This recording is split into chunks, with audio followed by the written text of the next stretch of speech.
if I come with that energy of service, if I'm trying to problem solve and think through their needs, their wants first, that often that intention comes through, right? They feel that energy of me wanting to help them.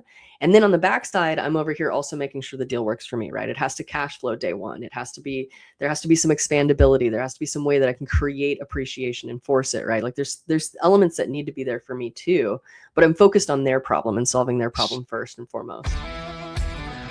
If you're a real estate investor and are wondering how to raise and leverage private money to make more profit on every deal, then you're in the right place. On Raising Private Money, we'll speak with new and seasoned investors to dissect their deals and extract the best tips and strategies to help you get the money, because the money comes first.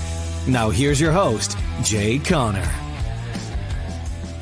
What if you could buy real estate without banks, without begging for money, and without perfect credit? What if the seller of the property became the bank? And what if that one shift could completely change how fast you build your wealth? Well, today's guest didn't just figure that out. She's built an entire multi-million-dollar portfolio around it in just 5 years. Well, hey there, I'm Jay Conner, the Private Money Authority, and welcome to Raising Private Money. Now listen, most real estate investors are stuck. They're chasing deals, fighting for funding, waiting on approvals that never come about. But what if you flipped the script?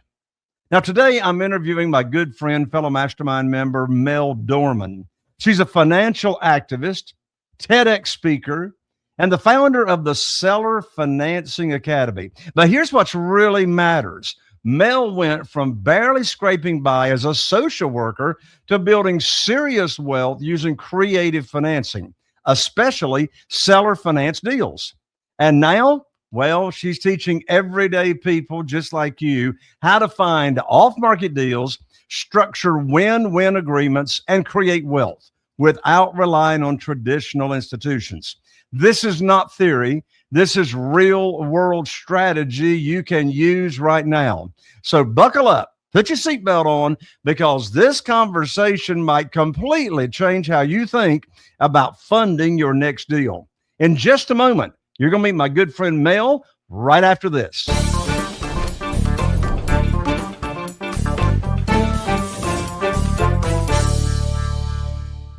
Mel, welcome to the show. Thanks for having me, Jay. It's great to be here. Yes, I'm excited to have you. All right, Mel, here's where I want to start. Take us back for a second. What was the exact moment when you realized that traditional financing was not going to get you where you wanted to go? What happened? Oh, wow. Yeah. I mean, I think I realized this. My first property was an FHA duplex, right? Like I got in for 3.5% down. It's really awesome, but that was pretty much all my savings on that first one. And then I started networking with other investors in the area in Portland, and I started stumbling into this idea of seller financing. And it was like, the more I heard about it, the more this myth became something that was real. And I started hearing stories of people putting nothing down or $1,000 down on a $900,000 property or getting paid to buy something. And that just rocked my world so much that after I bought my duplex, my dad passed away and I quit my job. I was all in on seller financing because I was just so inspired by it. Wow. Powerful. So you hit that wall, you used up all your savings for that first, duplex, the FHA deal. But instead of stopping, you found another way. So tell me this, you went from scraping by as a social worker to building this multi-million-dollar portfolio in just 5 years. What did that very first seller finance deal actually look like? Oh, yeah. Okay. So I learned about seller financing, and every day I literally just quit my social work job. My dad passed away. I was like, if he clocked in his whole life with nothing to show for it, I'm not clocking anymore. I'm done with this recipe that we were handed and called adulting. It's not. Like, we got to figure out a different way here. So I quit my job at $16,000 in my checking account, and that's all I had to work with. And so I was every day, looking for off-market properties, cold calling, door knocking, sending out mail. And about 6 months into it, I stumbled into a conversation with a bankruptcy attorney. I was cold calling and I was looking for his client. Well, turns out his client was dead. And so it was a little awkward for me. But we hit it off. He was a bankruptcy attorney. I was a former social worker. I was looking for pre-foreclosure properties at the time.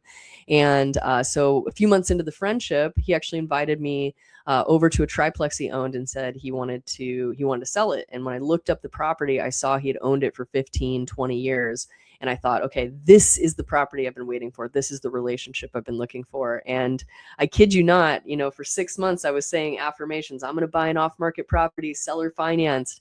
And I showed up to that property, and the first thing he said to me as we were doing the walkthrough is, I want to seller finance this to somebody. And I just knew it was this like kismet moment, like this is going to be my first one. And so it was pretty special. So on that first seller finance deal, you didn't even have to bring up this idea of seller financing to the seller, because the seller is wanting to seller finance it to you. So take us to a subsequent deal, seller finance. You're talking to the seller. How do you even bring up that concept in conversation with a potential seller? Yeah, so, I like to talk about it like dating, right? Like you wouldn't show up to the first date and start talking about your wedding and planning your wedding. It would be very off-putting and scary for the other person. And so usually when I'm showing up and having these conversations with seller, I'm really I'm focused on their needs and their wants, and I'm asking them, do they have the ingredients to make them a good seller finance candidate? So I'm listening for the green flags, the red flags. Green flags being, do they have a lot of equity? Have they owned it for a long time? Would there be a big tax burden if they sold it? Are they tired landlords? Or they are not interested in doing a 1031 exchange? They just want to get out of the property. They like the passive income, but they don't want to be responsible anymore. All of those are green flags that this is a person who might be interested in seller financing. And so usually the way that I broach that topic is I'm just listening. I'm building a relationship, and you'd be surprised, if it's the right fit, and you pitch that. Often it's rather than saying, do you want to do seller financing? I just sort of repeat back what they've said to me. Like, hey, it sounds like, you want to be able to travel. You don't want to have the responsibility of being a landlord anymore. You don't really need a bunch of money at closing. You're more concerned about the tax burden. And I sort of reflect back what they've said and almost frame it as like their idea, right? Like you've told me all these things and this just makes the most sense. What do you think about getting this much down? And then each month I'll just make you this much in an installment payment. Would that feel good to you? And so I that's how I usually broach it, is first by listening and then connecting the dots. That is so smart. And I love the phrase that you just said, would that feel good to you? Right. Mm-hmm. Instead of just asking that direct yes or no question. Yeah. And I love how you just explained you actually are reframing what they have already told you. Yeah. And when you do that, you just set yourself apart, because unfortunately, most people don't listen like you are explaining. And a lot of people don't ask like really, really good questions. Yeah. Would you say that's part of your formula, is asking really, really good curiosity evoked questions? Yeah, what I tell my coaching students is we're looking for questions of proposition. We're looking for questions that unlock the imagination. You're asking it in such a way, like I said, would it feel comfortable to get $1,000 a month or $2,000 a month for the next 5 years? Does that sound appealing to you? Versus using words more that are like jargon to me, right? Would you want to seller finance that to me? That's my world. That's not their world necessarily, right? And so the other thing that I really like to do too is I like to stack agreements. Right? You start with a small agreement. Like, it sounds like you're tired and you want to move on from this property. Does that sound right? It sounds like you're really concerned about the tax bill. Does that sound right? If I'm hearing you correctly, you don't necessarily need a bunch of money for that new RV. You need about $10,000 down. Does that sound right? And you're just like stacking agreements so that when you get to the final one, which is, would this make sense for you if we structured it this way? Based off of what you told me, I had this idea that I think might work for you. It'll save you a bunch in taxes. It's going to help you get that RV you want. It's going to help you travel and become the grandparent you've always wanted to be. So really it's just about gathering agreements, and that requires listening. I love that. And so you're actually connecting with them on a very emotional level, such as you're wanting to do the traveling. You're wanting what you just said. I love, You want to be able to become the grandparent that you really want to be and become. And that's such on at an emotional level. I mean, when it comes to selling a house, they're not wanting to sell a house. They really want something else. And it's the selling of the property that allows them to get that something else. Would you agree? Absolutely. Yeah. You're really walking into it asking yourself one question, which is, what is the problem that I can solve for this other person?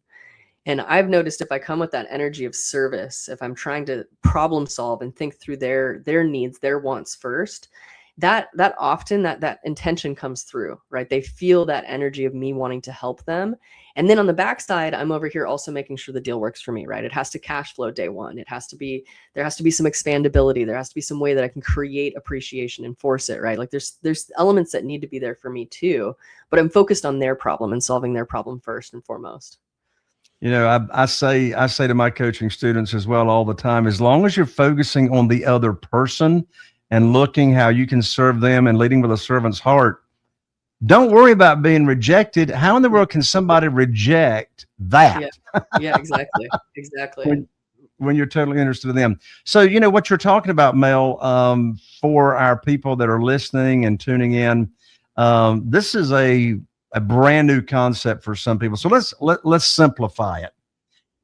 How do you explain, and you already started doing it, but go a little bit deeper.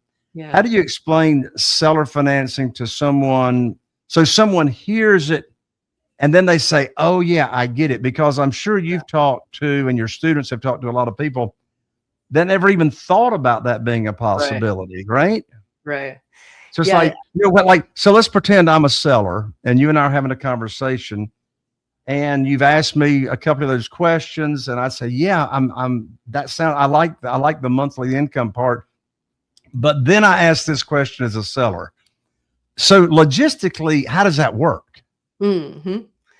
Yeah, yeah. Logistically, so most of the time people will go to a bank and they'll go get a mortgage. And what happens is they pay for the house, maybe that's 500,000, but then they'll pay another house worth of interest, another 500,000.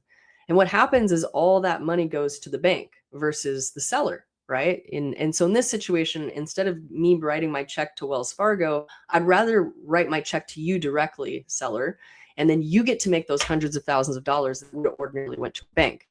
And you're going to be secure, just like a mortgage would. It's going to be above board. It's going to have the same paperwork, basically. And a real estate attorney is going to draft that all up. You're going to be protected. And if I ever stopped paying you, you get the property back. So you're secured. This is a secure investment. And the best part is you don't have to pay a ton of capital gains tax because you probably owned this for 10, 20, 30 years, if we're having this conversation. And so I'm going to save you, tens, maybe hundreds of thousands of dollars in taxes by spreading out that gain over time. So there's a lot of advantages for the seller to do this. It's not charity at all. It's really just a strategic move on their part. And so what it comes down to is actually being a win-win scenario for both the seller and for you as well. So you just named a couple of the benefits. List as many benefits as you can that when you're having a conversation with a seller and doing seller financing, those different benefits. One you just said was, spreading those taxes, over time. But what were some of the other reasons someone would be really interested in the seller financing? Yeah. When you run the numbers, a lot of times folks who have owned for 10, 20, 30 years, they sell a property maybe for 700,000, they're going to be left with about 540 after Uncle Sam is paid. And so in order to reinvest that smaller amount, they're going to have to get a much higher return than what I could pay them. So in other words, I'll use the example of my first triplex I bought for $500 out of pocket. The seller made a lot of money because they were earning interest on $700,000 worth of interest or principal, versus if they sold it the normal way, they'd have 540. They have to reinvest that, not at 5.5%, but at 7.3% to beat what I was paying them at 5.5%. And so a lot of people don't do that mental math of like, what is it really costing you to sell? Because you're going to have less to work with. So that's a big part of it. It's also that they're lending on something they already trust and know. They've owned this property a long time. They know the ins and outs of it. They're not putting their money in the stock market and hoping and wishing and praying that it's going to go well, because a lot of older folks, they don't have time for the market to recover. They need something that's safe and steady. And so a rental property, they already know, is a safe asset, because if the buyer ever defaults, they'll get the property back. And so it's a much safer asset than the ups and downs of the stock market. And I think the other thing is, often, they're able to charge 6, 7%, 8% for their loans, because they're doing what's an interest only loan versus an amortized loan, which is what the bank gives us. And so in doing that, they can get a lot more interest than they would ever get if they stuck it in a savings account or a CD or a bond or the other things that older folks often rely on for stability. This is a much more stable investment with a much higher return. Do you more often than not pay interest only payments and not principal? I personally do. Yeah. As an investor, it usually cuts the payment down by a third. So my cash flow goes up day one. The seller's not having to pay capital gains tax. So they're really happy. They're waiting, they're delaying the capital gains tax. So that's a great win for them too. They're earning interest on pre-tax dollars, which is great. And yeah, it allows me to take better care of the tenants, right? Because I'm cash flowing. So if something comes up, even on my first deal, I only spent $500 out of pocket. That deal cash flowed right away. It was a 5.5% interest only loan, and it cash flowed. And I was able to raise private money on that for $10,000 because I had plenty of cash flow to raise money against. So it's really beneficial for the seller and the buyer if the property cash flows, because it's the seller's asset too. They don't want you to default. They don't want to have to go through a foreclosure. So doing an interest only loan really helps both of you to make sure that the property is cash flowing and it's a stable investment. Yeah. Well, that's a commonality between seller financing and the world of private money that I'm in so much. And that is typically we're paying interest only or accruing interest only with our private lenders. Mm-hmm. Are there a certain type is there a certain common thread or type of sellers that are more open to seller financing, say, than other types of sellers? Yeah, absolutely. A lot of times I get this question of like, well, but who owns their property free and clear? Like nobody, like that's sort of this misconception, this myth. But truthfully, 4 out of 10 homeowners own their property free and clear. And if those folks are 65 and older, which is the perfect demographic for seller financing, folks who are ready to retire, 2 out of 3. So 60, 64, 65% of those folks own their property free and clear. There's something like $17 trillion. Boomers own $17 trillion in real estate equity. So you have this whole demographic, this whole generation that has a ton of equity. And then you have young people like me that are really struggling to get into housing. And so it's finding somebody who's a tired landlord. That's a really good person to look for. Somebody who's looking to downsize and retire. Maybe they are empty nesters. They have a big house and they don't need it anymore. Maybe they're in an expensive city and they're trying to move to somewhere that's cheaper in their retirement. That's a really good candidate. And somebody who's trying to really maximize their nest egg, who may be struggling to keep up with the insurance that keeps going up or the property taxes or those sorts of things. Those folks are ready and they're primed to take advantage of seller financing. And so you want to find those folks and help them. Well, you just set me up for the big question. And the big question is how do you find those people? Like ordinarily, they're not going to be in the multiple listing service labeled seller financing available. Yeah, definitely not. Definitely not. Yeah. So we really use, we have a software that we use for our students called Dealmakers Desk. And basically that pulls information from county records. It pulls information from consumer data, and it really looks at who in your area owns free and clear. And you'd be surprised. There's a lot of people, in every city, about 40% of people own free and clear. Some places are 50 or even 60% in some states.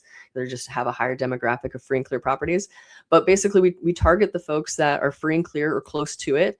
And we also look for other, signs of distress. Like maybe they don't have it occupied. Maybe it's an empty vacant house for a long time and they're maybe tired of the taxes and insurance, right? or maybe they don't want a landlord. They don't want to deal with that. And so that's somebody who's going to be a better candidate because they're just losing money and they're more primed for it. Maybe you're looking for somebody who has a lien on the property, maybe a construction lien or a tax lien or something like that, that might motivate them to talk with you even more. So there's things that can sort of motivate the conversation. But generally, unlike most real estate, we're not hunting for the person who's in distress. We're actually not looking for that person. We're looking for the person who's been super responsible, paid off their property. They're concerned about the tax bill. That's who you're looking for. So when you're doing seller financing and you are running the numbers as to what you could actually offer for a property, then that's going to be very different than paying all cash, say with private money or whatever. So to keep it as simple as you can in the short amount of time that we do, this is not your 90-day coaching program. But so how would you summarize, how do you run the numbers on a seller finance deal to make it work for you as the buyer anyway? Yeah. So, most investors, they're starting with the price, right? They're picking a price, the seller tells them the price, and they're spending all their time just beating down the price. They have one lever of negotiation. That's what most investors have. But when you do seller financing, it opens up 4 levers. So you have interest rate, you have down payment, you have the length of the term of the loan, and price. So you have these 4 things that you can sort of move and manipulate up and down. And I like to think about the first thing that we negotiate is the monthly payment. Because I could care less about the price as long as it cash flows day one and as long as I have lots of time for appreciation to happen before I owe that payment. And so I'm happy to overpay. I'm happy to overpay a seller if the terms are good. If I get good terms, a good interest rate, it cash flows, all that stuff. So I really think about it in those terms of those 4 levers, and I'm designing it around what the seller values most. So if they really value price, we're working on a low down payment, a long term, and a low interest rate. So it's going to cash flow and it's going to gain lots of appreciation before I owe that final payment. And that's really the unlock there. If you can find a seller who wants a high price and they're okay with the terms being flexible. So Mel, are you saying you can actually pay full retail if the terms work and are attractive enough, right? Yes, absolutely. Yeah, I'm happy to pay retail. I don't actually need to beat the seller up because, you probably know this better than most, but there's the time value of money, right? Like I might write that this is worth $700,000 in today's dollars, but by the time I owe it in 10 or 15 years, that 700,000 is like today's 300,000. So I have no problem writing 310 or 350, right? That doesn't matter today because I don't owe it for 5, 10, 15 years. And so the note, I like money's not real, right? Like it's just when you owe it that it's going to become real. So I have no issue overpaying, especially if it means that I get the terms that I need. Right. Mel, you identified some of the categories of people that would be interested in seller financing. What are your favorite ways to reach out to them, to market to them? And of course, there's all kinds of ways. There's outbound calling. You mentioned that when we started out. There's direct mail. There's outbound texting. There's all kinds of methods. What in today's market, because it changes over time. I've been a real estate investor since 2003, and I assure you what I do today to begin a conversation with a potential seller is not at all related to what I did in 2003. What are your favorite marketing methods today to reach out to these people once you identify them and their properties? Yeah. So because most of the people that we're trying to work with are older generation, they've owned for 20, 30 years. We really focus on direct mail. It's a way to start a conversation. We send what looks like a birthday card. It's a colorful envelope. It's handwritten on the outside. It's got a signature on the inside. It's got a very short letter that's just telling them, I want to get to know you. I want to talk to you about your property. I'm a neighbor down the street. And so really starting the conversation off in a very relational way. has been the most powerful way to start the conversation. But then following up too with a cold call, right? Hey, did you get my letter? I've been trying to get a hold of you. You can take it even a step further, and if the person's local, you can drop off a little sticky note on their door. Hey, not sure if you got a chance. I still am trying to get a hold of you. And truly, it's about the follow up. So mailing on a regular frequency, whether it's monthly or quarterly. But what wasn't important to somebody in March might be really important to them in June. And so you want to be there when opportunity strikes, when somebody's decided they want to move forward and sell. So just the consistency is really important. But I would say direct mail, cold calling, and then beyond that, I've had students have a lot of success too on like Facebook Marketplace, looking for tired landlords and pitching them seller financing. Okay, that makes a lot of sense. As you know, the name of this podcast is Raising Private Money. A lot of my listeners are raising private money. So let's connect with them on that topic. Yeah. From your own experience, how does private money and seller financing actually could work together on the same deal? In other words, how could combining these two strategies of private money and seller financing, get more deals for you? Yeah.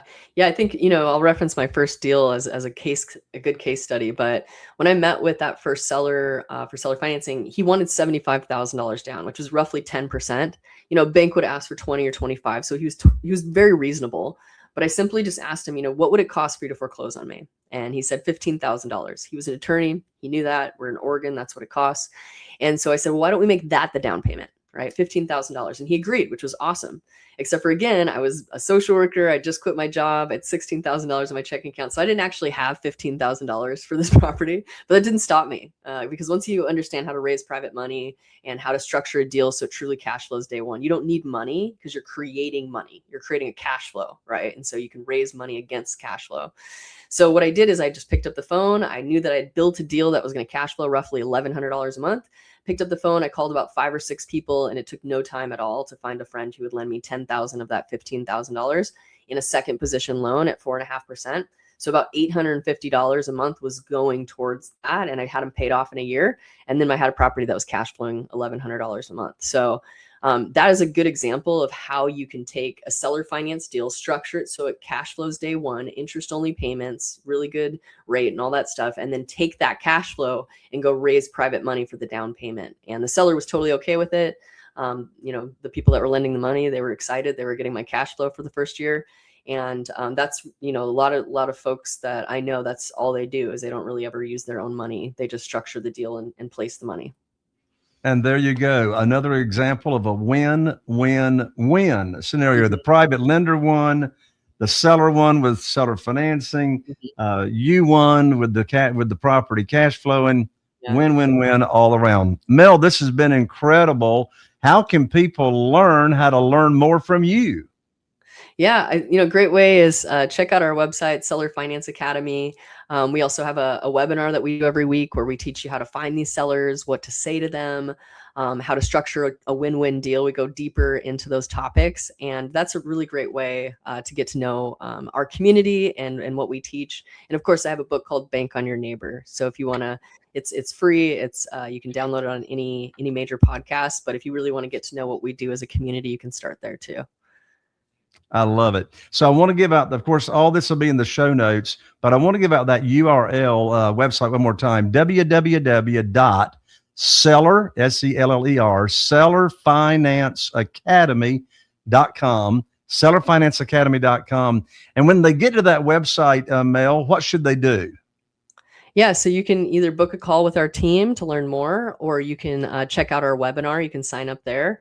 And that's just a way to really start to deep dive into these topics, learn how to structure it, and see if the Academy is a good place to get the support you need to implement these things. That's awesome. Mel, thank you so much for very, very valuable insights. You are an expert on seller financing for sure. You have built quite the portfolio. Thank you for sharing your expertise today here on Raising Private Money. Yeah, thank you, Jay. This is such a great conversation.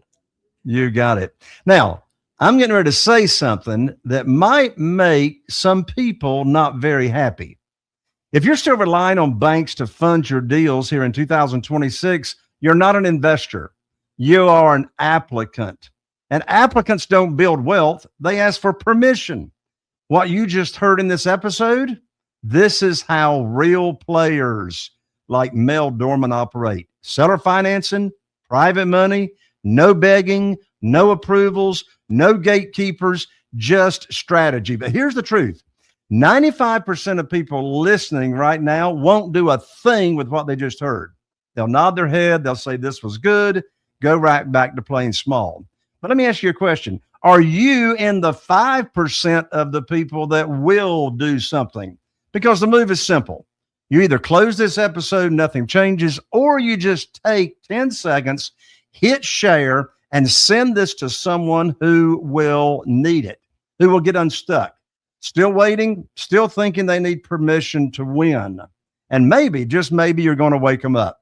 And if you're serious about actually separating yourself from the crowd, make sure you're subscribed to this podcast, Raising Private Money, because while the other people are filling out applications, you're building empires. I'm Jay Conner, the Private Money Authority, and I'll see you right here on the next episode of Raising Private Money. Are you feeling inspired by the knowledge you gained in this episode? Then head over to jconner.com/moneyguide. That's jconner.com/moneyguide and download your free guide that shares 7 reasons why private money will skyrocket your real estate investing business right now.